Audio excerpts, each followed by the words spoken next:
তো হাই, আজকে আবার একটা রান্না নিয়ে চলে এসেছি।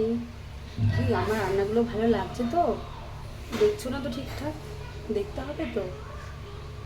তো দেখো, আজকে দুখানা মাছ রান্না করবো। দু রকমের মাছ, দু রকমভাবে রান্না করবো। তো দেখো কীভাবে রান্না করছি। দেখো আজকে দু রকমের মাছ রান্না করব।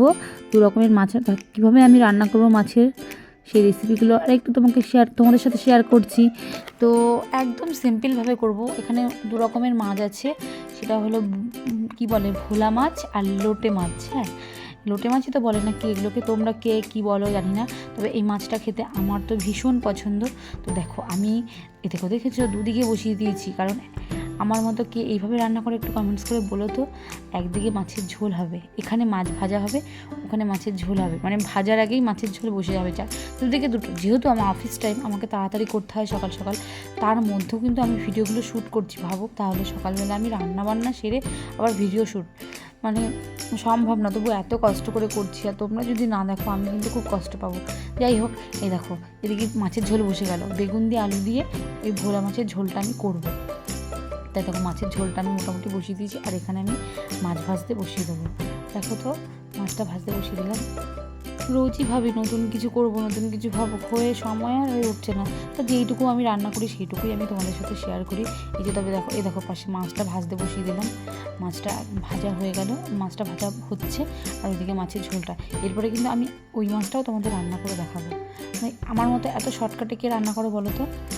সে কিন্তু কমেন্টস করে জানিও, কেউ কি এইভাবে শর্টকাটে রান্না করো? একদিকে মাছের ঝোল, একদিকে মাছ ভাজা। আমি কিন্তু করি, যেহেতু আমার হাতে সময় খুব কম।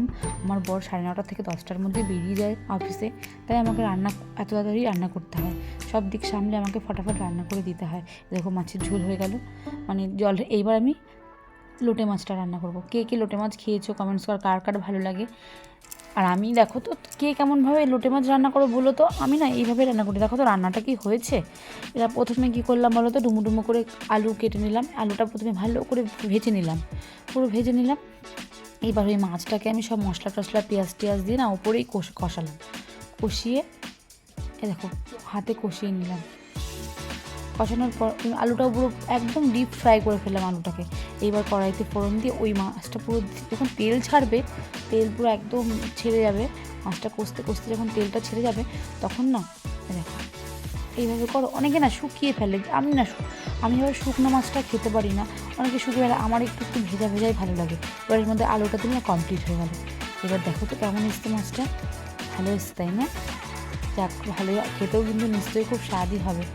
তা কেমন লাগলো আমার মাছের রেসিপিটা বলো তো তোমরা। ভালো লাগলে লাইক কমেন্ট শেয়ার কিন্তু করবে প্লিজ।